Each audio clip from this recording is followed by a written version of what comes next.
My fiancée admitted she accepted her ex's proposal 2 weeks ago while we were planning our wedding, so I calmly returned her engagement ring and changed the locks. 2 months later, she called hysterically because her perfect match was already married with kids. I never imagined I'd be sitting across from my fiancée at our favorite Italian restaurant, watching her nervously twirl pasta she wasn't eating, knowing my entire future was about to implode.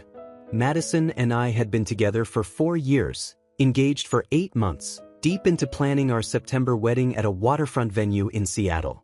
I'm Nathan, a software developer, 29, the kind of guy who color codes his calendar and enjoys debugging code at 2 a.m. Madison worked in marketing at a tech startup, ambitious and social in ways that balanced my introverted nature. We fit together, or so I thought until that Tuesday evening when she cleared her throat 3 times before speaking. "Nathan, I need to tell you something, and I need you to just listen," she said, voice shaking. I set down my fork, watching her face cycle through guilt, fear, and something that looked almost like excitement. I ran into Connor at the tech conference in San Francisco 2 weeks ago. Connor, her college ex-boyfriend, the one she'd barely mentioned in 4 years. My stomach tightened because people don't lead with that unless it's going somewhere bad. We started talking, just catching up, and it was like no time had passed. He understood things about me I'd forgotten, things about who I was before I became this person who plans everything and worries about metrics. She was talking faster, words tumbling out rehearsed. We met for coffee the next day, then dinner, and Nathan, I felt alive in ways I haven't in years. He proposed at the Space Needle during what was supposed to be a closure meeting, and I said yes.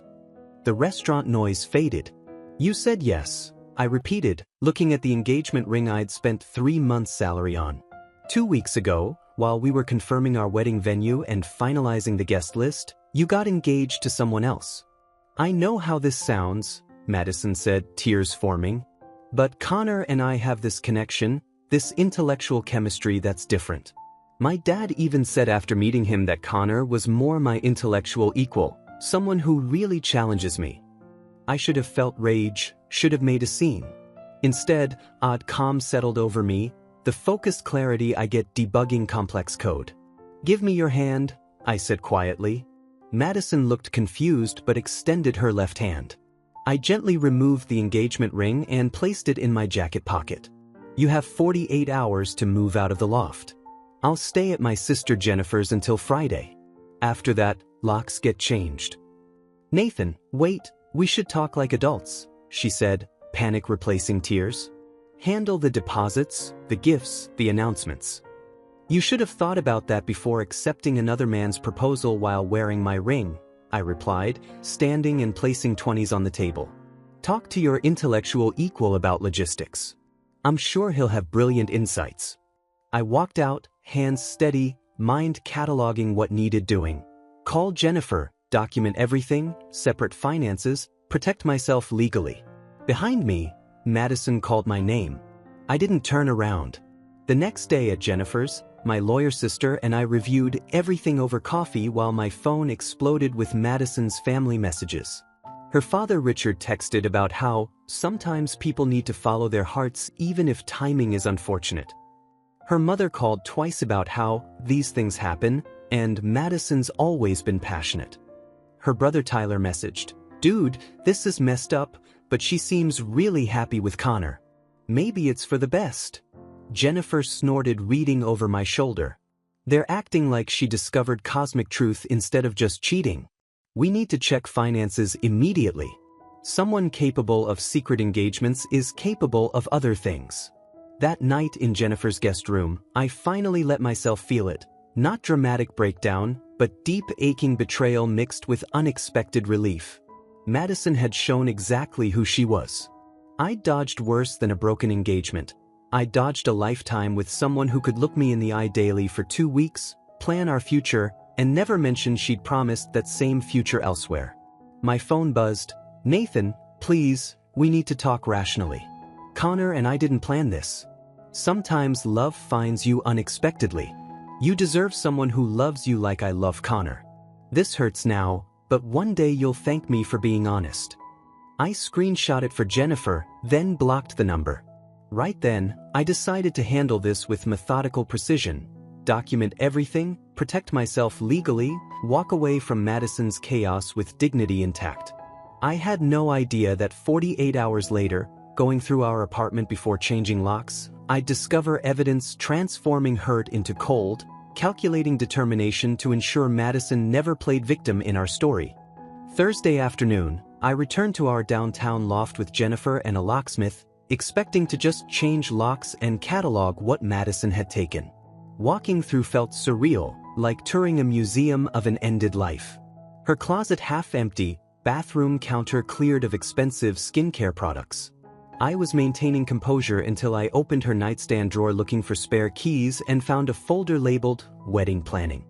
But it wasn't our wedding inside. Receipts, hotel confirmations, printouts for her and Connor.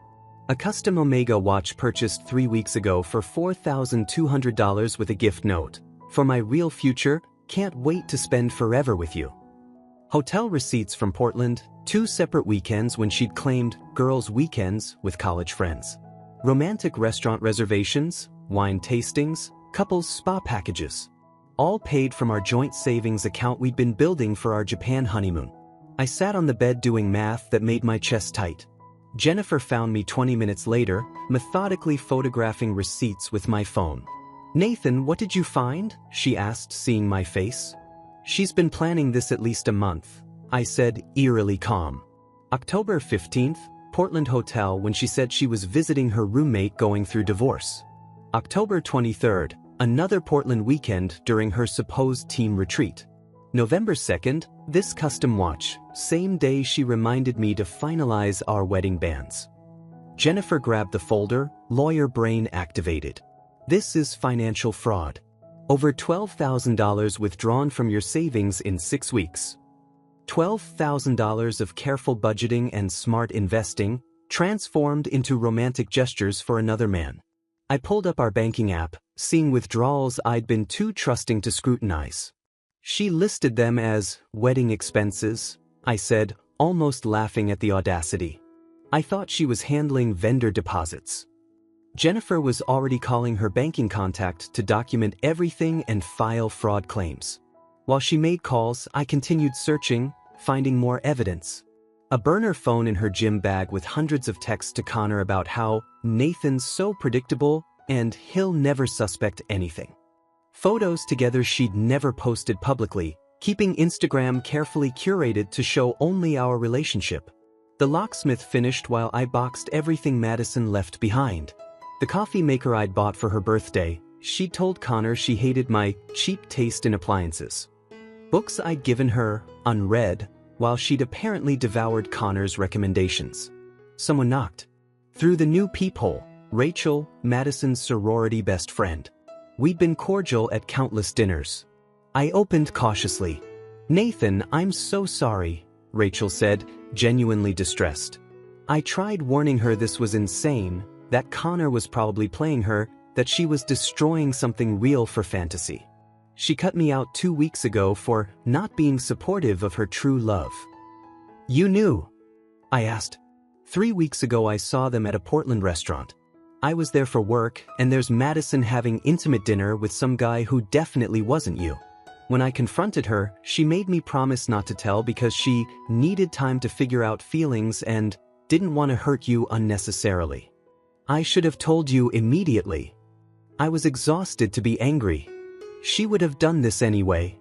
"For what it's worth," Rachel continued, "I told her Connor seems too good to be true.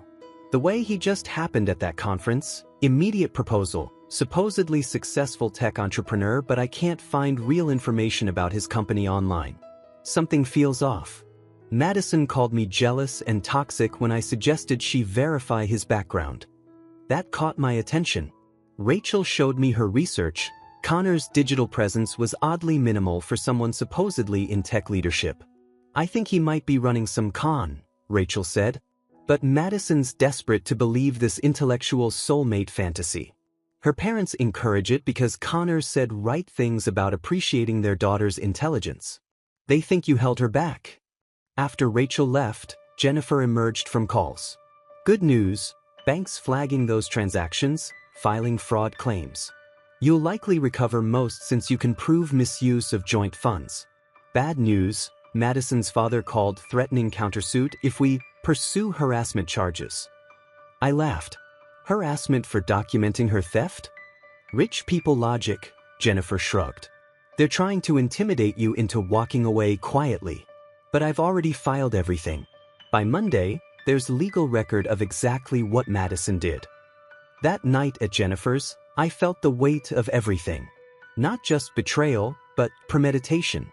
Madison hadn't made impulsive mistakes. She'd systematically planned leaving while using our shared resources to build her new life, lying daily as we addressed wedding invitations and tasted cakes. My phone buzzed with email from unknown address. Subject, please read this. From Madison, Nathan, I know you're angry and you have every right to be. But you need to understand what Connor and I have is real. It's about finally feeling seen and understood by someone who gets me intellectually. You're good, but we were never really equals. Connor challenges me in ways you never could. I'm sorry I hurt you, but not sorry I found my person. Please don't make this harder. Let's handle this like adults. Also, I need apartment access for my grandmother's china and family heirlooms. Locks being changed is unnecessary and petty. I forwarded to Jennifer, note how she's more concerned about china than the $12,000 she stole. Her immediate response, she can get court order for property. I'm getting restraining order if she continues contact. This woman is delusional. Lying in bed, I realized something important. I wasn't heartbroken over losing Madison. I was angry about being fooled, wasting 4 years on someone capable of this deception. But the relationship itself? The future we'd planned? I didn't actually miss it. What I missed was the idea of it, the comfort of having a plan. Without that, I felt unmoored but also, unexpectedly, free. 6 weeks passed in paperwork, lawyer meetings, and rebuilding my life. Jennifer's fraud claim progressed, disputed funds frozen, and I'd moved to a smaller Capitol Hill apartment. Clean slate, no Madison memories everywhere. I was finally sleeping through nights when emails started. First came at 2 a.m. Tuesday from new email address. Subject, I need your help. Against better judgment, I opened it.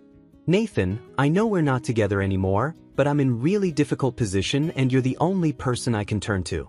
Connor and I are trying to book our wedding venue, beautiful vineyard in Napa Valley, but they need $8,000 deposit by Friday and Connor's startup is going through temporary cash flow issue. They're about to close major venture capital round, but timing is terrible. I know this is awkward, but you've always been generous and I'm hoping you can help out just this once. I can pay you back in 3 months when Connor's funding comes through. Please, Nathan. This is my dream wedding venue. I stared in disbelief.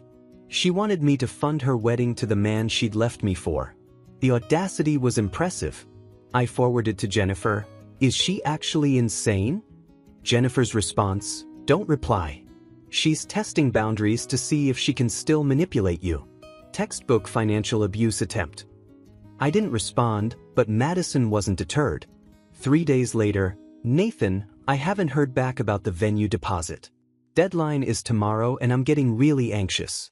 This isn't just about me, it's about doing the right thing. You've always prided yourself on being a good person, and good people help others even when uncomfortable. I'm going through difficult transition and you have means to make this easier.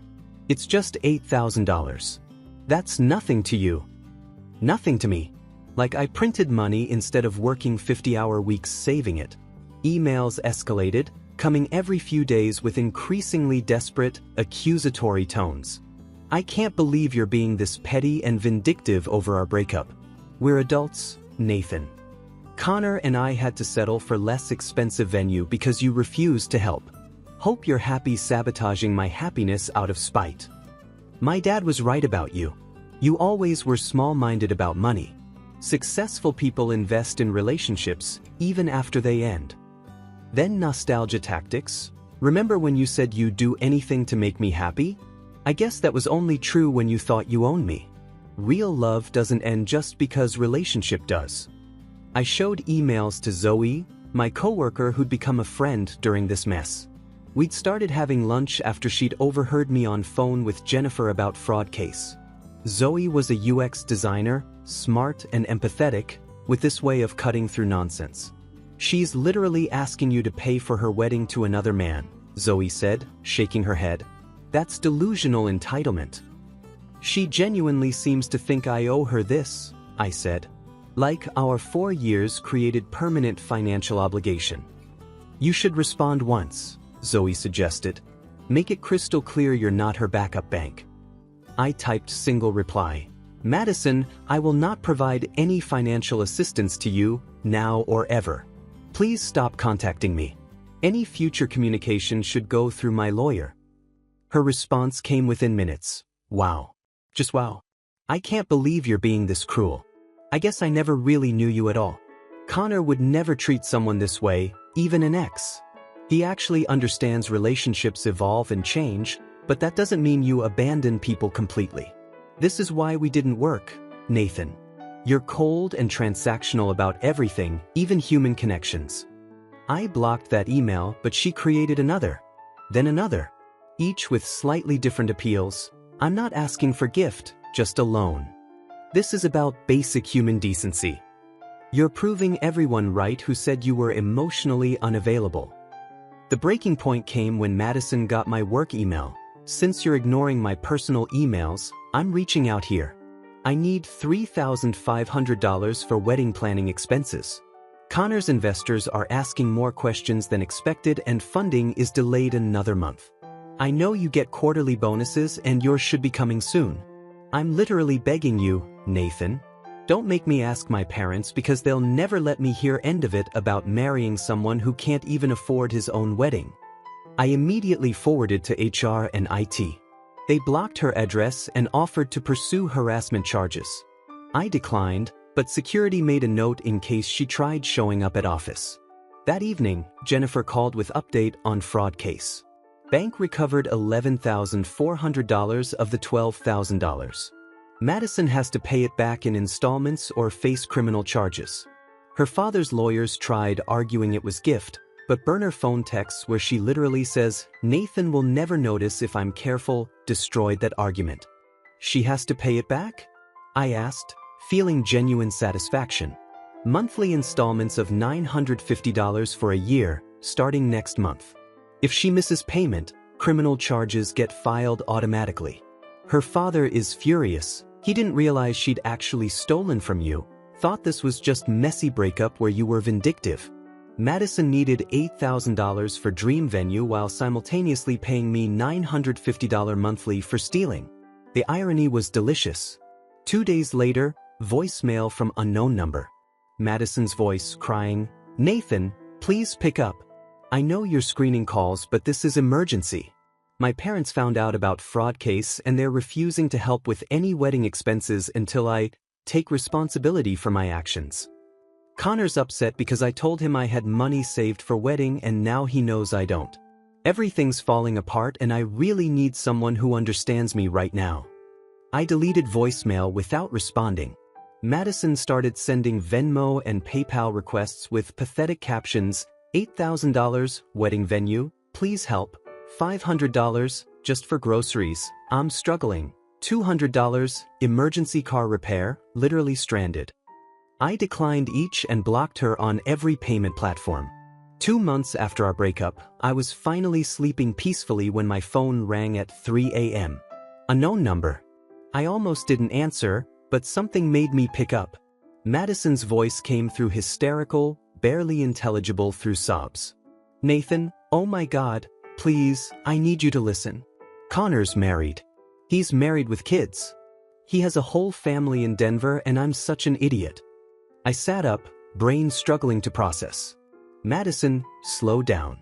What are you talking about?" "His wife confronted me at Starbucks today. Sarah.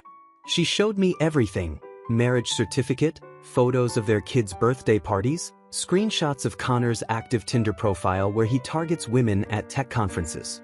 Nathan, he's been running this con for years. I'm not special. I'm not his intellectual equal. I'm just another Mark." Her voice cracked. I was scrolling Instagram and found his real account, not the fake one. Family photos everywhere. Their 10-year anniversary post from last month calling Sarah his soulmate. His kids are 7 and 5. He's been married this whole time. I felt strange disconnect, listening to Madison's world implode while sitting in my quiet apartment. Part of me wanted to hang up, let her deal with consequences. But another part, the part that had loved her for years, felt something like pity.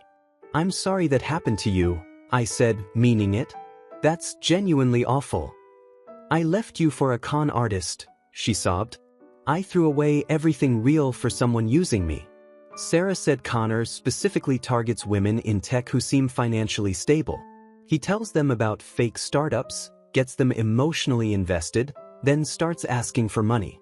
She's been tracking him for months. "Did you give him money?" I asked, already knowing the answer. $23,000, Madison whispered. For his startup. For investor meetings. For bridge funding until VC money came through. Nathan, I maxed out 3 credit cards. I took out a personal loan. I was going to ask my parents for more before they found out about fraud case. $23,000. More than she'd stolen from me, handed over willingly to a married con artist. The irony was staggering. Sarah said he wasn't even at that tech conference for business, Madison continued. He specifically targets those events to meet women. The Space Needle proposal talks about intellectual connection, the way he made me feel special, all a script he's used before. I found posts from other women on a forum. He used exact same lines on all of us. I could hear her spiraling. "Where are you now?" At my mom's. Crying on her couch like pathetic cliché. Sarah found me because Connor used my name on hotel reservation, tracked me through work profile. She wasn't even angry at me, Nathan. Almost sympathetic, like I was just another victim of her husband's hobby. Madison's voice grew smaller. She showed me his fake startup website. Completely fabricated. Team photos are stock images. Office address is a UPS store. Venture capital firms he claimed were interested don't exist. Connor doesn't even work in tech, he's freelance photographer who runs elaborate cons on the side. A freelance photographer. Madison had left a successful software developer for a con artist photographer who sold her fantasy startup story. I went to police, Madison said. But Sarah said they probably won't do much. Connor's careful to structure everything as gifts or loans between romantic partners. No paper trail proving fraud. He's been doing this for years without consequences. "I'm sorry," I said again, because what else was there? "Can we meet?" Madison asked suddenly, desperately. "Please, Nathan. I need to see you. Someone who actually knows me, who understands what I've been through. We could go to our old coffee shop, the one where we had first date. I just need to talk to someone real." And there it was. Real reason for 3 a.m. call. Not to warn me or process trauma, but to pull me back into her chaos. See if the safety net she'd called me months ago was still there to catch her fall. "Madison, no," I said firmly. "You made your choices. I'm sorry Connor turned out to be con artist, but that doesn't change anything between us." "But I made biggest mistake of my life," she pleaded. "I see that now. You were real, Nathan. Stable and honest and actually cared about me. Connor was just fantasy, and I was too stupid to see it." "You weren't stupid," I said, surprising myself. "You wanted something different from what we had, and you chased it. It didn't work out, but that's not on me to fix." "Please," she begged. "I can't handle this alone. My parents are furious. My friends all tried to warn me. Rachel won't answer calls. You're the only person who might understand." "I understand you're in pain," I said. "But I'm not your emotional support system anymore. You ended that when you accepted another man's proposal. Call a therapist, Madison. Call crisis line. But don't call me." "Nathan, wait." I hung up. Hands shaking, adrenaline pumping. I sat in dark for long time, processing. Connor was married. Madison had been conned out of $23,000. The intellectual equal, the tech startup genius, the man who supposedly challenged her in ways I never could, fraud running long con on vulnerable women. I should have felt vindicated, should have enjoyed karma. Instead, just felt tired. Madison had destroyed our relationship chasing fantasy, and that fantasy had destroyed her financially and emotionally. No satisfaction in that, just sad recognition that some people learn the hard way. My phone lit up with texts from same number. I know you hate me, but I'm begging you. I have no one else. Please just meet me for coffee. 1 hour. That's all I'm asking. I blocked the number and went back to bed. Whatever Madison was going through, she'd have to navigate without me. I'd been her safety net for 4 years, always there to catch her when she fell. But she'd burned that net when she jumped, and I wasn't rebuilding it from ashes. Zoe was right, Madison wasn't done. 3 days after the 3 a.m. call, packages started arriving at my apartment. Thai food from our favorite restaurant with note. Remember when we'd order this every Friday? I miss our traditions. I gave the food to my neighbor and threw away the note. Next day, handwritten letter arrived, 5 pages detailing her growth journey and therapy insights. Dr. Peterson says I have attachment issues stemming from childhood instability, which made me susceptible to Connor's manipulation. But recognizing patterns is first step to breaking them. You represented stability, Nathan, and I took that for granted because I'd never experienced real security before. I'm learning to value consistency over excitement. I skimmed the rest, words about gratitude, mistakes, second chances, and filed it with other evidence Jennifer was keeping.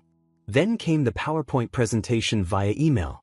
Subject line: Why we're meant to be a data-driven analysis. I opened it out of morbid curiosity.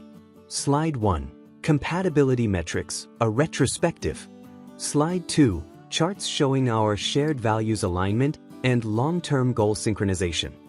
Slide 3. Mistakes were made, a statistical analysis of poor decision-making. She'd created graphs comparing relationship stability factors between me and Connor, with Connor scoring 0 across every category. Final slide. Proposed path forward, rebuilding trust through measurable actions. It was simultaneously impressive and completely delusional. She thought she could logic her way back into my life with charts, like our relationship was a business proposal needing better data visualization. I showed it to Zoe during lunch. She nearly choked laughing. She made a PowerPoint? An actual PowerPoint trying to win you back. With pie charts, I confirmed. Look at this one. Time investment comparison, quality versus quantity. The audacity, Zoe said, scrolling through slides. She's treating your relationship like quarterly earnings report. Market analysis suggests Nathan offers superior ROI compared to fraudulent alternatives. We both cracked up, but my laughter died at the end. She CC'd this to her therapist for professional validation of her readiness for reconciliation. That's either HIPAA violation or therapist doesn't exist, Zoe observed. Either way, this is getting creepy. Emails continued daily, each more desperate. Madison had apparently told her therapist, real or imagined, all about me, and now felt I should know she was doing the work to become worthy of second chance. Then came the call from Madison's father. I almost didn't answer when I saw Richard's name, but curiosity won. Nathan, it's Richard. I hope you'll hear me out. His voice had lost that condescending edge. I'm listening, I said cautiously. I was wrong about Connor. About the whole situation. Madison's mother and I encouraged something we shouldn't have. We thought Connor represented success and ambition, but failed to see that real stability was already there. With you. I waited, saying nothing. Madison's devastated. Not just about Connor being fraud, but about losing you. She's been in therapy 3 times a week, trying to understand why she sabotaged something good. Her mother and I want to help make this right. How exactly? I asked. I'm prepared to invest in your startup. The one you mentioned at Thanksgiving, the project management software. I've looked into it, and I believe it has real potential. Consider it an apology and investment in your future. Our future, if you're willing to give Madison another chance. So that's where this was going. Richard trying to buy his daughter's happiness. Let me get this straight, I said slowly. You want to give me money for my business in exchange for dating your daughter? Not exchange, exactly. just showing good faith. Madison's serious about changing. She's cut off old friends who encouraged superficial lifestyle. She's budgeting, working extra hours to pay back that loan. She's genuinely trying. Richard, I appreciate the offer, but no. My answer was no when Madison asked for wedding money, and it's no now when you're offering investment money. I'm not for sale. Nathan, please. Just think about it. Madison's my daughter. Seeing her this broken. She made mistakes, but she's paying for them. Doesn't she deserve chance at redemption? She deserves a chance, I agreed. Just not with me. I hope she finds happiness, Richard. But I've moved on. I hung up. An hour later, Madison texted from another new number. My dad called you, didn't he? I didn't ask him to do that, I swear. He's just desperate to fix things because he feels guilty. But Nathan, please don't let his interference ruin any chance we might have. I love you. I've always loved you, even when I was too stupid to realize what that meant. I didn't respond, but messages kept coming. I'm not the same person who left you. Losing everything through Connor, my savings, my dignity, it changed me. My therapist says I was running from intimacy because true vulnerability scared me more than being alone. Connor was safe because he was fake. You were terrifying because you were real. Please just talk to me. 5 minutes. That's all I'm asking. I blocked that number too, but Madison had learned persistence. Flowers started arriving at my workplace. Not small bouquets, massive arrangements that made coworkers whisper. Each came with cards. Forgiveness is divine. Everyone deserves second chance. Love means never giving up. HR called me in after 5th delivery. Nathan, we need to talk about the flower situation, my manager Karen said, looking uncomfortable. It's disrupting office environment, and some colleagues are concerned this might escalate. I've blocked her on everything, I explained. I don't know how to make her stop. We can help with that, Karen said. We'll refuse all deliveries addressed to you and contact her employer about harassment. But Nathan, if this continues, you might need legal intervention. That evening, I came home to packages stacked outside my apartment.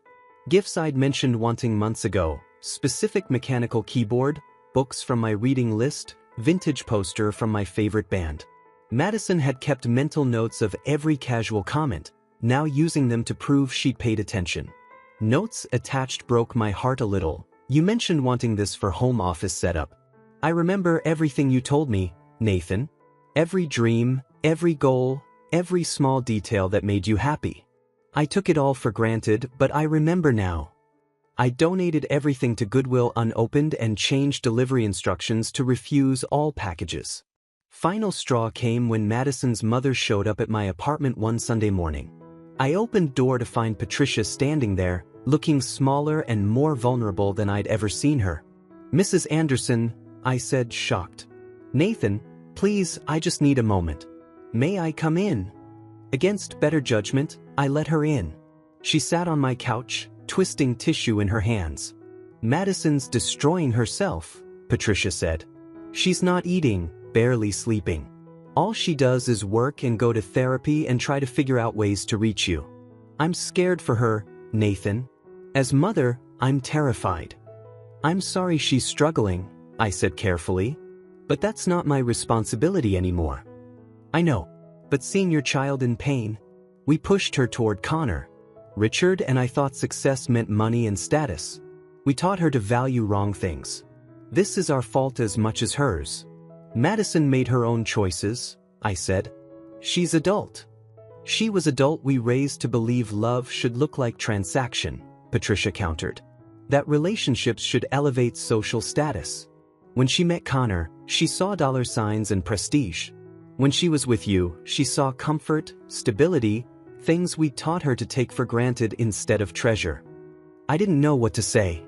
She's written you letter, Patricia pulled envelope from her purse. She's been working on it in therapy for weeks. Will you at least read it? I took letter but didn't open it. Mrs. Anderson, I hope Madison finds peace and happiness. I really do. But it won't be with me. Please tell her to stop. Stop the gifts, messages, attempts to reach me through family. It's over.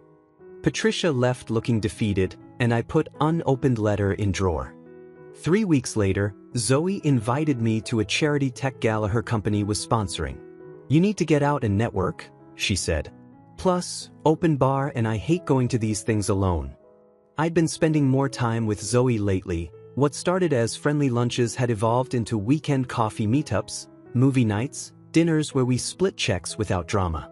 She was easy to be around, sharp and funny without constant need for validation Madison had required. When she asked me to the gala, something shifted. This wasn't just friends attending an event. This was a date, even if neither of us said it explicitly. I showed up in my best suit and found Zoe waiting in the hotel lobby, wearing stunning red dress that made me forget how to form coherent sentences for solid 10 seconds. "You clean up nice," she said, smiling. "You look incredible," I managed, offering my arm. She took it naturally, and we walked into the ballroom. That's when I saw Madison standing near silent auction tables, wearing the exact dress she'd planned for our rehearsal dinner. Champagne-colored silk that had cost more than my monthly rent. She looked thinner, fragile in ways that had nothing to do with weight. When our eyes met across the room, her face went through shock, hurt, then desperate determination. She started walking toward us, her mother materializing beside her like backup quarterback. "Nathan," Madison said, voice trembling. "I didn't know you'd be here." "Madison," I acknowledged, keeping my arm linked with Zoe's. "This is Zoe." "Zoe, this is Madison." "We've heard about each other," Zoe said pleasantly, offering her hand. Contrast between them was stark. Zoe confident and relaxed, Madison barely holding herself together.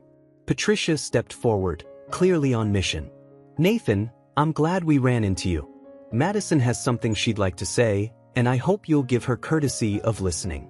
She's been working incredibly hard on herself these past months." Madison pulled folded paper from her clutch. "I know you didn't read my letter, but I've been attending therapy sessions specifically focused on repairing broken trust. Dr. Peterson even wrote letters supporting my readiness for reconciliation. Please, just read it." She tried to hand me the paper. I didn't take it. "Madison, I appreciate your working on yourself. That's important. But it doesn't change anything between us." "How can you say that?" Her composure started cracking. "I've done everything right. Taken responsibility, gone to therapy, cut toxic people from my life. I've learned humility, Nathan. I understand value of authentic partnership now. Isn't that what you wanted?" "What I wanted was partner who didn't get engaged to someone else while planning our wedding," I said calmly. "You've grown. That's wonderful. But growth doesn't erase actions." Zoe's presence beside me seemed to register fully then. Madison's eyes went to where Zoe's hand rested on my arm, natural intimacy of how we stood together.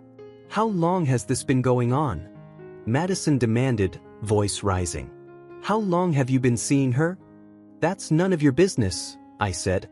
"But for the record, unlike you, I actually ended one relationship before starting another." Madison turned to Zoe, desperation replacing anger. "You don't know him like I do. You don't know about his morning routines, his weird habit of organizing code by color, how he needs exactly 3 ice cubes in his bourbon. I know every detail of who he is." "Actually," Zoe said gently, "he uses 4 ice cubes now. People change, Madison. Nathan's not the same person you left either." That simple observation seemed to hit Madison harder than anything else. Realization that while she'd been frozen in therapy trying to become worthy of past relationship, I'd been moving forward, changing, becoming someone new. "Nathan, please," Madison's voice broke completely. "Don't throw away what we had over pride. I made mistake, biggest mistake of my life. But I'm begging you, can't we at least try? Doesn't 4 years mean anything?" "It meant everything," I said quietly. Past tense. "You didn't make mistake, Madison. You made series of calculated choices over weeks and months. You stole from me, lied to me, chose someone else. That's not mistake. That's who you are when you think you can do better." "I thought I could do better," Madison admitted, tears streaming. "And I was wrong. So wrong. Connor destroyed me, Nathan. Financially, emotionally, destroyed my reputation. And through all of it, all I could think was that you would never have done this to me. You would have protected me, valued me, actually been what you promised. And you would have kept taking me for granted, I said. Because that's what you do, Madison. You don't value stability until it's gone. You don't appreciate consistency until you've experienced chaos. I don't want to be safe choice you settle for after exciting option blows up. Patricia tried intervening. Nathan, surely you understand people make poor decisions when confused about what they want. Madison's not confused anymore. She knows exactly who she wants.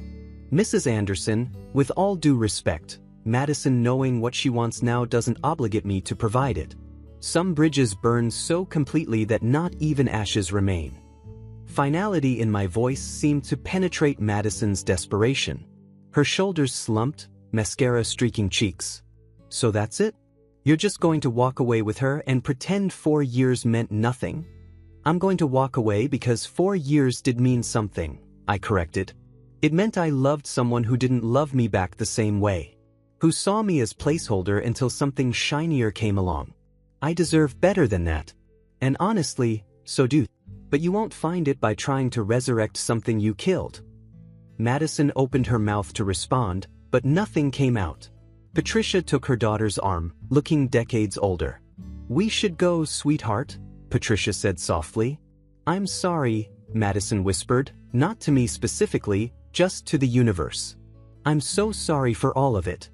Zoe and I watched them leave, Madison leaning heavily on her mother, champagne dress that was supposed to celebrate our future now just another symbol of poor choices and broken dreams. Are you okay? Zoe asked once they were gone. I thought about it honestly. Yeah, I actually am. That was closure I didn't know I needed. She really did love you, Zoe observed. In her own broken way. I know. But broken love isn't enough. Not anymore. 6 months later, Zoe and I moved into a modern condo in Bellevue with rooftop garden where we grew herbs and vegetables for our cooking experiments. We'd painted the office space together, arguing good-naturedly about whether sage green or light gray was more conducive to productivity. Zoe won with sage green, and she was right. It looked perfect. My software startup secured legitimate funding, not from Madison's father, but from venture capital firm that actually believed in the product. The mental health app we were developing focused on relationship patterns and emotional intelligence, helping people recognize red flags before they became catastrophic. Ironic that my failed engagement had led to creating something that might help others avoid similar disasters. I brought Zoe on as lead UX designer. Watching her work was fascinating. She approached problems with a combination of empathy and logic that made users feel understood while maintaining clean, functional design. Our first beta testers said the app felt like having a really insightful friend who actually knows what they're talking about. I deleted most social media months ago, keeping only LinkedIn for professional networking. But occasionally I'd hear updates through tech community grapevine.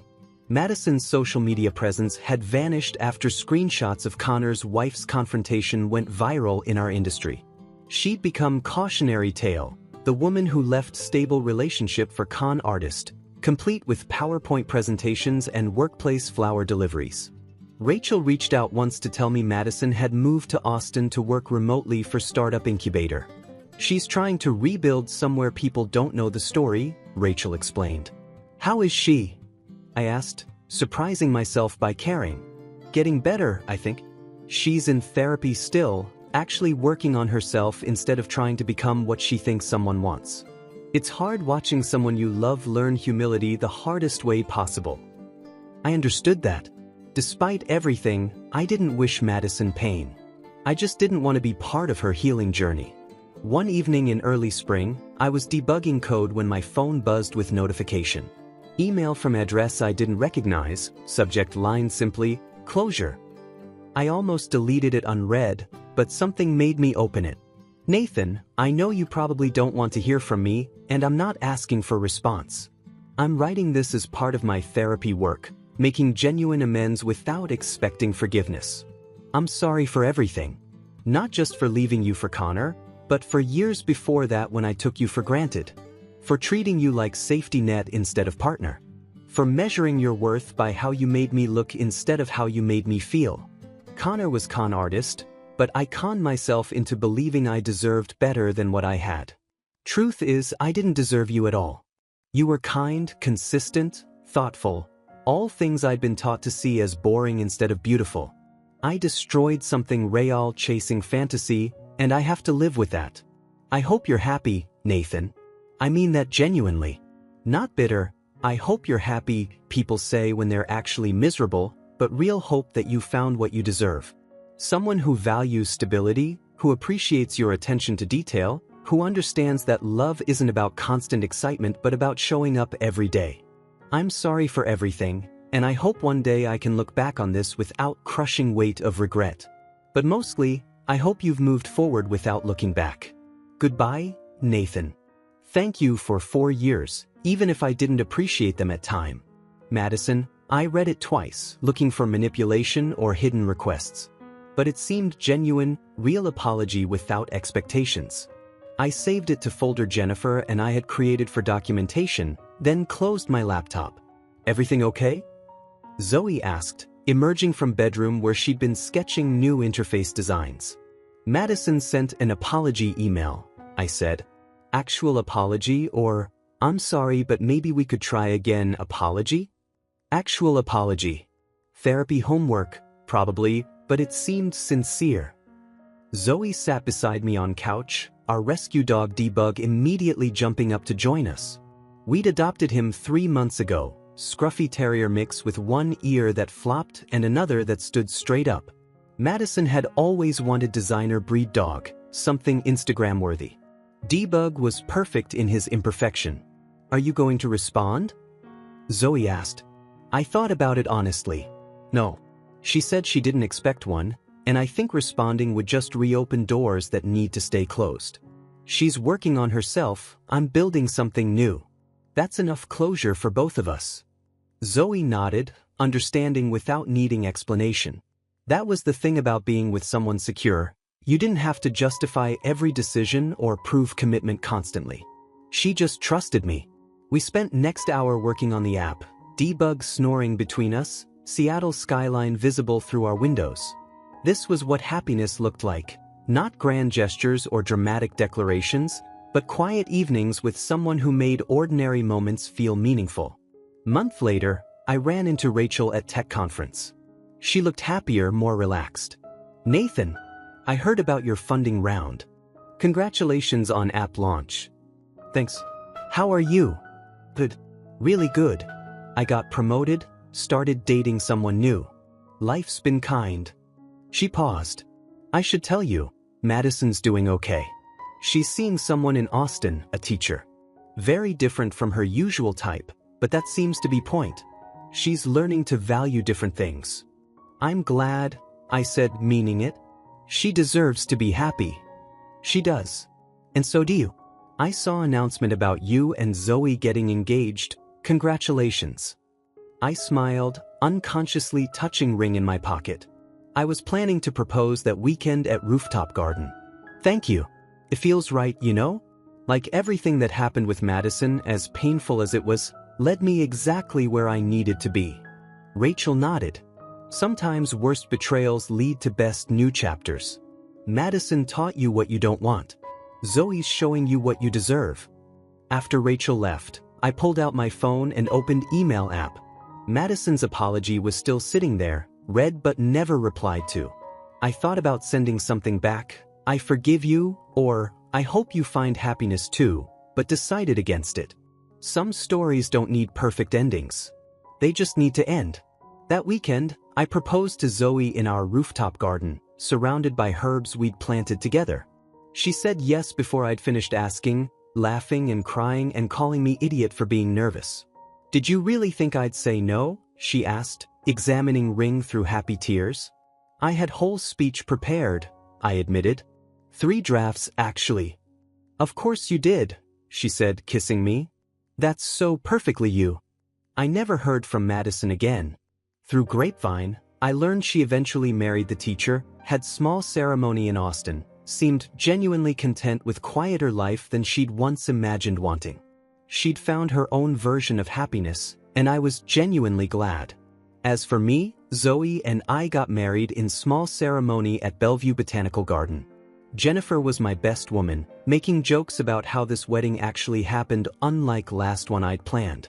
Our app launched successfully, helping thousands of couples recognize unhealthy patterns. And Debug learned to ring bell when he wanted outside. Sometimes I thought about that night in Italian restaurant when Madison told me about Connor, how calm I'd felt removing her ring, how clearly I'd seen end of something I'd thought would last forever. At time, it felt like my life was falling apart. Looking back, I realized it was actually falling into place. The greatest revenge wasn't hatred or vindication. It was building something better with someone who actually wanted to be there. It was finding peace not in Madison's downfall, but in my own rise. It was learning that sometimes best thing someone can do is walk away and let you discover what you really deserve. And what I deserved, I found in Sage Green office with women who thought my organizational habits were charming instead of controlling, who valued stability instead of just settling for it, who chose me first and kept choosing me every day.